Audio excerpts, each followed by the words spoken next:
Hey everybody, it's Jason from the Texas Gun Vault, and once again I'm coming to you with another range report. And today's range report is on something really special and very expensive. And yes, I said that in the last range report with the Laugo Alien, but this one is even more expensive. This is the Combat Master 2011 from Taran Tactical Innovations. You guys might recognize this gun as John Wick's gun from John Wick 3. Now, in full disclosure, there's a few things I want to say before we get into this range report, because I know if you're watching this video, you might be coming here for some particular reason or have a particular thought in mind about this particular gun and how I should review it. Well, first and foremost, I've never actually seen any of the John Wick movies. Yes, I know some people are going to make fun of me in the comment section below, and that's okay. I'm not really that big of a movie guy. Secondly, I am a firearms collector and what I refer to myself as an average gun owner. I'm not a competition shooter. And I know this particular gun is designed to be a competition firearm. So when I took it in on review, which by the way, is from my good friend D, I'm just going to use his first initial, it's all he wanted me to use, I said, I don't think I can really do this firearm justice. And he says, well, I think you should just review it like you review every other gun and just give your honest opinion from your perspective. So that's what I'm going to give you. So if you're coming here expecting me to give it some type of special grading because I'm a special tactical shooter or a competition shooter, well, you're not going to get that. This review is simply done from the perspective of an average gun guy. And that's it. If you don't like that, this might not be the video for you. Secondly, my opinions in this video might not be the same as your opinions, and that's okay. Please don't get upset. Understand, these are just my opinions and have no bearing on you as a person. Sometimes when I review these very fine firearms, there are certain people that have what I like to refer to as YouTube heroes, or they get starstruck by certain people in the firearm industry, and they assume that because this gun was made by Taran Tactical, and they might look up at Taran Butler as literally the reincarnation of John Moses Browning, and anything that he creates, says, or does is gospel. And if you disagree with anything that he put on one of his firearms, you are an idiot. You are blasphemous and deserve to go to firearms purgatory or hell for all eternity. Well, I am not starstruck by people or YouTube stars. Now, by the way, I want to say I think Taran Butler is a great guy, an amazing gunsmith, and comes out with some great firearms. So I just want to lay all of that out there in that this perspective is of my own. That is it. These are going to be my honest opinions. It's okay to disagree. Don't get your panties in a twist. If I like something that you don't like, or I don't like something that you like, this might be the greatest gun that has ever been created, especially for you. But it might not be for me. We can still be friends, we can still love the Second Amendment, and you can just get my perspective and politely disagree. Alright, so I know I have a lot of disclaimers on this video, but I have to say all that, otherwise I'll be talking to people in the comment section below and having to deal with all of that BS at a later time, which I don't want to do. Now I want to thank all the people that are making this video possible. I've already mentioned one, D, the person that owns this pistol. He has an amazing and very fine firearms collection, and I am honored that he lets me borrow these guns for these range reports. I also want to thank my Patreons as always that keep the lights on around here. You guys know YouTube is always demonetizing channels like mine, and so I am honored that they support my content with a financial contribution every single month. I am honored and humbled beyond belief, and if you want to join Patreon, my link for that is in the description below. And of course, I want to thank my primary sponsor for every single range report, who supplies all of the ammunition. That is Brown Works. You guys know I talk about Brown Works in every range report, and I always show you pictures of guns like 1911s, like this particular gun, and 2011s, which by the way means this is just a double stack version of a 1911, and I show you many pictures of awesome grips that Brown Works has made for fine guns like this. Now, this gun might be a little bit out of your price point. I know it is for me, but let's say you have a really nice 1911 and you're looking to make it as nice as a gun like this. Well, contact Brownworks. I can tell you that he can create a set of custom, one-of-a-kind grips made to your heart's desire depending on its material, custom logos, engravings, finishes, you name it. He can make awesome and special grips for your heirloom firearms. And not just heirloom firearms, any type of firearm that can accept wood grips. I promise you will not be disappointed. He supports me here at the Texas Gun Vault with ammunition for all of these range reports on these fine firearms. And how better to make a fine firearm out of one of your guns than getting a set of customized grips that are one of a kind and unique. So please go over to his website, see what he has to offer. I promise you will not be disappointed, and you can use the discount code which is in the description and as a pinned comment on this video to get 10% off your first order. And when you go over there, contact Mark, tell him what you want. Please tell him the Texas Gun Vault sent you. All right, so what do I know about this amazing firearm? Well, I've already told you this is the model that John Wick uses in John Wick 3. Now, John Wick is supposed to be a gun lover's dream movie. There is lots of gunplay in that movie with amazing and awesome firearms. And yes, as I said, I have not seen it.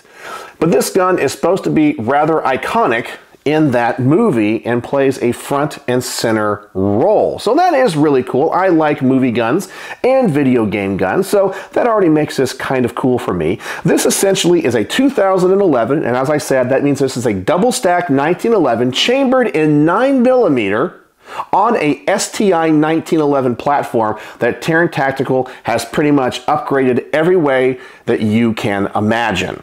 So this is a very, very, very high-end 1911 style of gun. Now, many of the things I'm going to say that I like or don't like about this is going to come from the perspective of somebody that loves 1911s. In fact, I'm kind of an old soul. I like old designs and classic looks, even when it comes to cars. Here is my Colt 1911 Series 70. I think this is one of the finest 1911s that I own. No, it is not the most expensive gun that I own, but it is just a fantastic gun that I think represents John Browning's intent and design. And it amazes me how some people have taken this particular design and have done so much to it that takes essentially what now in today's dollars is probably a $1,100 or $1,200 gun and turn it into something that is about a $6,000 gun. And I know many people are going to ask, is it worth it for that price? Does the law of diminishing returns come into play with a gun like this? My instinct is always yes. I can tell you there's a huge difference between a $500 1911 and a $1,000 1911. And there's about the same difference between a $1,000 1911 and a $2,000 1911. But once you start getting above $2,000, well, all the extra hundreds of dollars that you spend, I don't really see it turning into that much value. So once you get to like $300 or $3,500, man, I think you have a fine firearm, and spending twice that, I don't know if you're getting that much more gun. And we're going to find out if that's the case with this particular firearm. And as always, I want to talk about my initial impressions here in the garage and just going over the gun, handling it before I get it to the range, and go over the things I like and don't like about this gun. Now, obviously, there's going to be a lot about this gun that I like. First and foremost is the trigger. This trigger, when you pull it, is exceptional. It is a super light and crisp, I think they said under 2-pound trigger pull. It is amazing. But there's something else about this trigger I absolutely love. It is the perfect blend between a flat trigger and a curved trigger. I've talked in many range reports in the past that I am not a big fan of flat-face triggers, but I can understand why having a flatter surface actually is better. But I like to have that little bit of curve. This is not overly curved and it's not overly flat. It is a perfect balance. So when I look at my Colt Series 70 here, you can see that is a very curved trigger. This one is not curved as much. And I really find that to be extremely comfortable and gives me a great feel on how this trigger is going to perform and how it's going to break. Another thing I really like about this is this very large and extended magazine release. Take a look at that thing. I'll kind of point it to the side here and up, and you can see how far that thing sticks out. Now, being a race gun, having a magazine catch like that, I think is really important to get that magazine out of that mag well as fast as you possibly can. And those magazines, they just fly out of there. And that's another thing about this gun. Being a race gun, that is something that I would expect to have. But this magazine release is one of the nicest 1911 magazine releases I've ever seen. I love how it is big, but it's not overly big. It's just that perfect size. You can reach it with your thumb. I think somebody with small hands could get to it. Somebody with large hands could get to it. It has a very nice checkering or stippling on it. It has a great purchase. You're not going to miss that in any type of tactical or competition setting. Another thing I really like about this gun is the sights. I'm a big fan of fiber optic sights. Look at that, if I can get that in the focus. There it is, a green fiber optic sight in the back and adjustable sights in the back for windage and elevation. So this, once again, being a competition gun, I would expect only the best. And you have a lot of options here. And of course, these sights are dovetailed if you wanted to exchange them out for something else. All right, so now let's talk about the things I don't like. Now this list is actually going to be kind of long, and as I said, some people are going to get on my case about this because they love anything Taran Tactical. But remember, these are my personal opinions. And many of these gripes are going to come from the standpoint of this is a very high-end and expensive gun. And these are my personal tastes and personal preferences. First off, the bottom part of this frame, while you might not be able to tell it on camera, is polymer. It is polymer from the trigger guard on down. Now that's probably for weight savings, but when you're spending $6,000, I was kind of expecting an all-metal firearm. And when I inspect this polymer, it's not like B&T polymer where it's almost flawless. I can actually see the molding marks in this polymer. Is that bad? No. But you are spending $6,000. You can buy 5 or 6 Colt 1911s for that price. I just have a particular belief that when you start to spend that kind of money, I expect excellence even at the smallest detail. Now, another thing I'm not a big fan of is the finish. Now, this gun is actually finished great. It is very, very nice. There is no problems with it. There's no scuffs on it. There's no flaws in it at all. However, once again, for $6,000, it's just a kind of standard tactical finish. There's nothing really special or spectacular about it. Now, I wouldn't want a royal blue finish like I have on this particular Colt, but man, this is a polished blue finish. It looks absolutely gorgeous. I love those older Colt blue finishes. And once again, this is probably about an $1,100 or $1,200 1911. So I'd like to see a little bit more bling or a little bit more flair with this finish, something special. I know one of the main competitors to a gun like this would be the Cabot Guns 1911. And that's one thing that Cabot Guns prides themselves on, is their finishes, the way that they polish every single part. It is almost flawless. When I look at pictures of Cabot 1911s, you can appreciate the artistry that goes into them. It is amazing the mirror-like finishes or the different types of special finishes that they can put on this. Now, as I said, this gun looks fantastic. There is not a single flaw with the finish of this gun. But for $6,000, I think I'd want something a little bit more than just your standard matte black. But once again, that is a personal preference because we're talking about a huge amount of money here for a 1911 style firearm. The next thing I want to talk about is the slide release. Now, we have some amazing safeties on this. It's an ambidextrous safety, and when the hammer is back here, you can get that both right and left. It is very large. Absolutely love that. I kind of wish that they would do the same thing with the slide release. Here, it's kind of recessed in, and I did find if the slide is back, I have to kind of really turn my hand a lot, and I got large hands to reach that slide release. I kind of find that to be a little bit weird when they have all of the other controls to be very extended and big, and that is not. I would just like to see that extended as well to make the reach for your thumb a little bit easier. And the last thing I want to talk about is this barrel extension at the front. Something that's very different about this design as compared to a standard 1911 is, as you can see, we have this kind of barrel extension and extension of the slide up here, which remains on the frame as the slide reciprocates. Now that's probably to add weight and stability to the gun. It's not a compensator, and it's very attractive and very neat. However, I found that there was a problem with this, and that you do have what looks like cocking serrations up here. And I have grown to really like cocking the gun from the front of the slide. Well, this extension is really large, and the cocking serrations look like you should grab it up here. And if you try to do that, it doesn't work that way because you're grabbing onto that extension that doesn't move. You have to hold it back towards the chamber.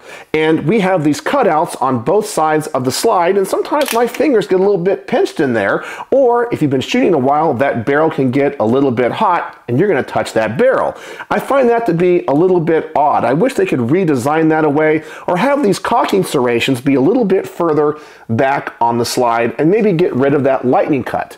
But that's just something I noticed when I was at the range and manipulating the gun here in the garage. So I know I've probably already pissed off a huge number of you watching this video, and who knows, maybe D, who lent this pistol, is now regretting letting me borrow it, but that's okay. I always got to give my honest thoughts and opinions here. So let's finally get this thing to the range. Let's stop listening to me talk. Let's put the first magazine through this thing. I'm going to put 15 rounds through this at 7 yards. I'm going to see if this is the mythical and magical 1911 that everybody says it is.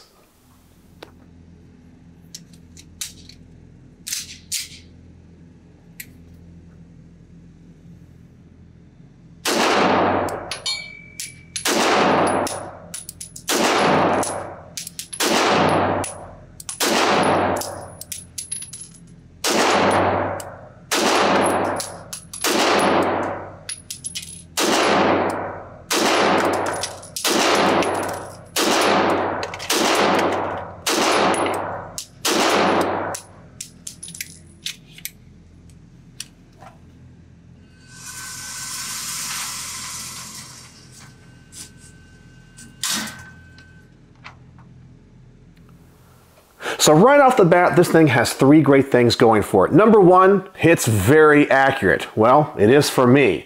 Number two, the trigger is absolutely amazing. Hands down the best 1911 trigger I've ever shot. Lastly, the thing has an amazing recoil. It does not feel like a 1911 chambered in 9mm. It feels like maybe it's chambered in 22. The recoil on this is so light. So I hand it to them for the machining, the weight balance, the distribution, everything that's on it. It feels really, really nice.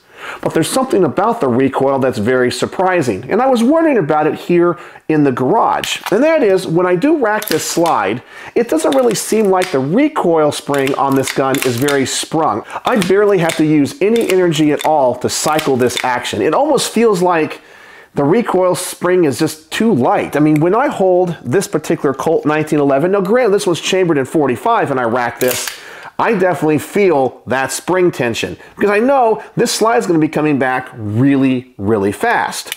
Well, obviously the gun doesn't have any problem cycling, but it definitely felt shooting it that the action and the cyclic rate of this slide is slower than your standard gun.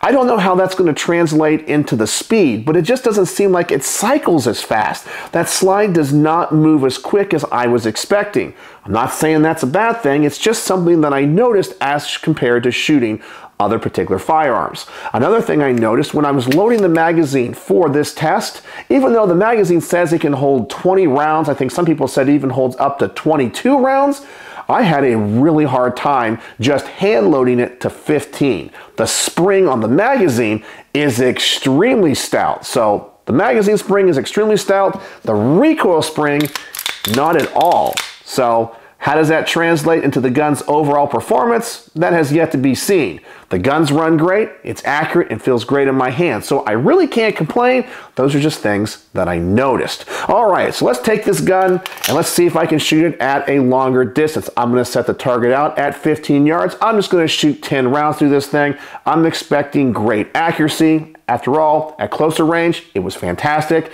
So let's just see how this thing shoots at a little bit longer range for someone like myself that's just an average gun owner and an average shooter.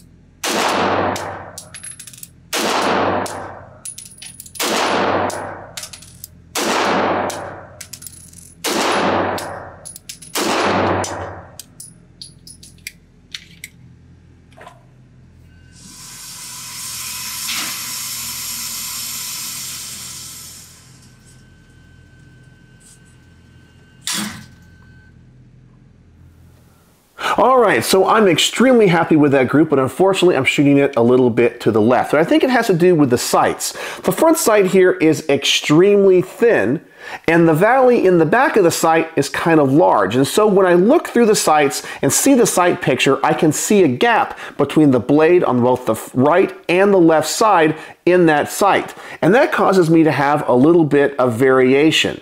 And so I kind of prefer sights that fill up that gap visually a little bit more in the back. Now, I could replace these sights or just train with this one. I'm not saying it's bad, but for me, when I have that type of sight picture, I do tend to shoot a little bit to the left. So I don't like to have that gap visually between that front blade and the sides of the rear sight. But overall, the gun shot accurately, and I haven't had any problems whatsoever. So I give the gun a lot of credit. Well, I'm now going to give my wife Becky a shot. I'm really curious what she's going to think about this gun. She likes standard combat military guns, and this is definitely a high-end race gun. But let's see what she has to say.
All right, so she shot this thing pretty well. I was happy with that group. She normally doesn't shoot 1911s as well as she does other guns like Glock. She definitely prefers the striker-fired guns more than the hammer-fired, but she did great with this. And as I said, this is a very accurate gun with an outstanding trigger. And her comment was actually what I was expecting her to say, and that is the grip texture here is a little bit too aggressive. You guys hear me say it all the time. She does not like these super aggressive textures on grips. I understand why they're there and why some people really like them. But for her, as just an average gun owner, it might be a little bit too aggressive. Now, something I did notice from watching her shoot it, she didn't readjust her left hand. Normally, the recoil of the gun is going to cause her left hand to move a little bit, and after 2 or 3 shots, she has to readjust. She didn't have to do that with this particular gun, and that's just because the recoil of this gun is so light. That's one of the great selling points about this, and really you'd have to shoot it to feel it, because you don't really think a gun this big, chambered in 9mm, is going to recoil so light, but it definitely does. Well, I'm going to try to shoot this thing fast. I've watched a lot of videos on YouTube about this particular gun, and one thing that everybody can do is shoot this thing fast, and it's because this trigger is so well tuned and so light. And so I think if I can shoot this thing fast and shoot it well, the gun must be something amazing because I'm not that good. So I'm going to load up 2 magazines, see how fast I can change them out, and how fast I can shoot this gun.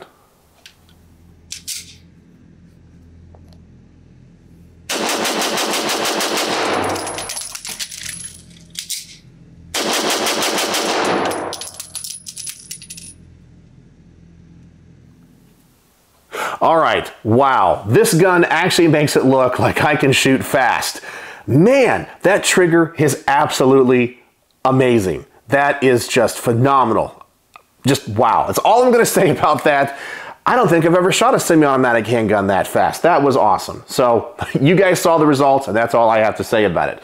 Before I get into my final thoughts about this gun and if it's really worth it, I want to see if I can run hollow points through it. Sometimes on these higher end guns, you might have some issues. So I'm going to shoot some Winchester PDX-1 Defenders through this. I'm not expecting to have any problems. Unfortunately, on this range trip, I actually spent more of this hollow point ammunition on the Laugo Alien than I was expecting, so I only got about 6 or 7 rounds of it left, but I'm going to assume if it can shoot 6 or 7 rounds of hollow point through this gun, it's not going to have a problem with a full magazine. So let's see if I have any issues.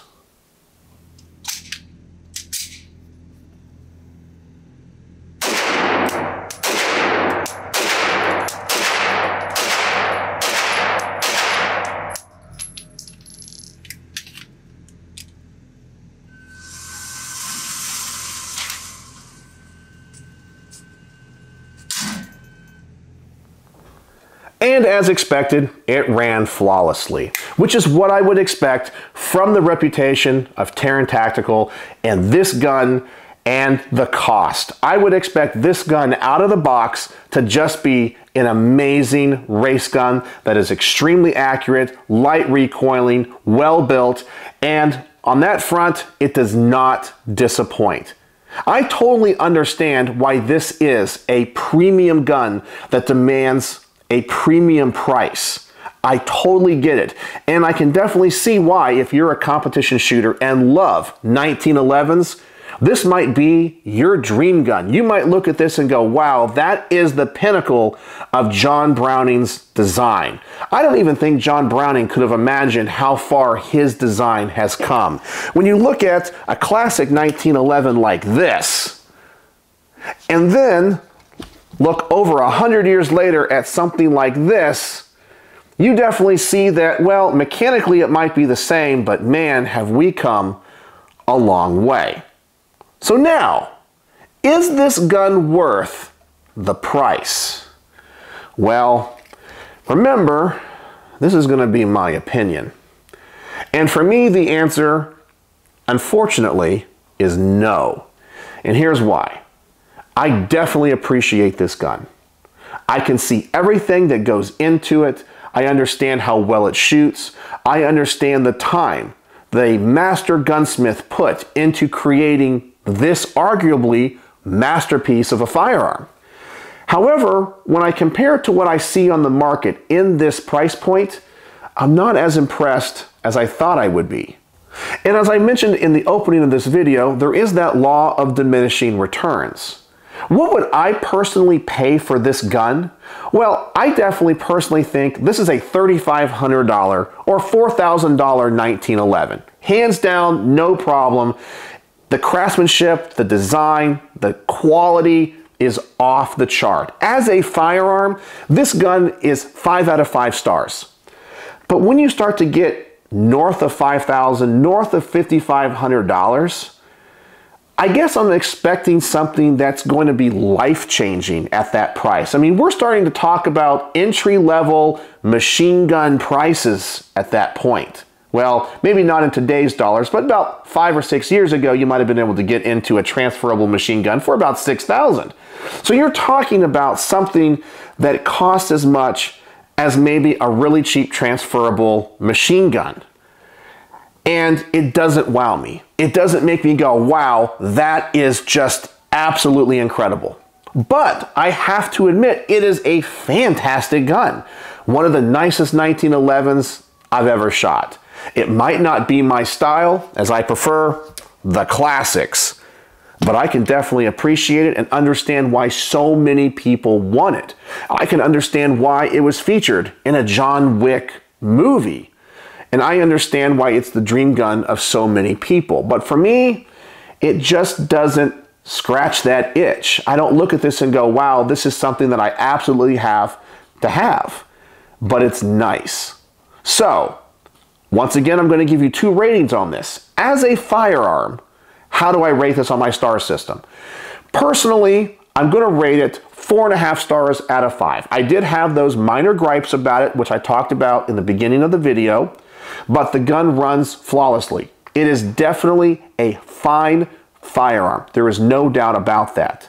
Now, as the gun, in comparison to what I think its cost and value is, I only give it 4 out of 5 stars. I just don't see the value in it. Now, I may have pissed off some people, and now who knows, when I give this gun back to D, who lent it to the channel, he might say, you're done reviewing my guns. I can't believe you thought that. Well, he said I could give my honest opinion. But there's no doubt this is one of the nicest 1911s you can buy. But I don't know if it's worth that much to me because of what it is. I'm not a competition shooter. I'm a gun collector that likes guns from a military and historical background more than a race or competition perspective. So maybe I'm a little bit biased on that. So there you go. My thoughts on the Taran Tactical Innovations Combat Master 2011 chambered in 9mm. So what do you guys think? Are my opinions and thoughts and perspectives on this way off? I'm sure there's going to be some people that say I am, because their YouTube gun hero, or maybe their starstruck gunsmith that they absolutely love, says I am completely wrong and that everything I have to say about this gun is incorrect. And that's okay. But these are my opinions, thoughts, and experiences, and I bring them to you, and I try to be as real as I possibly can. So what do you guys think about this gun? Do you like it? Do you want one? Have you ever shot one? Let me know in the comments section below. And as always, thanks for watching.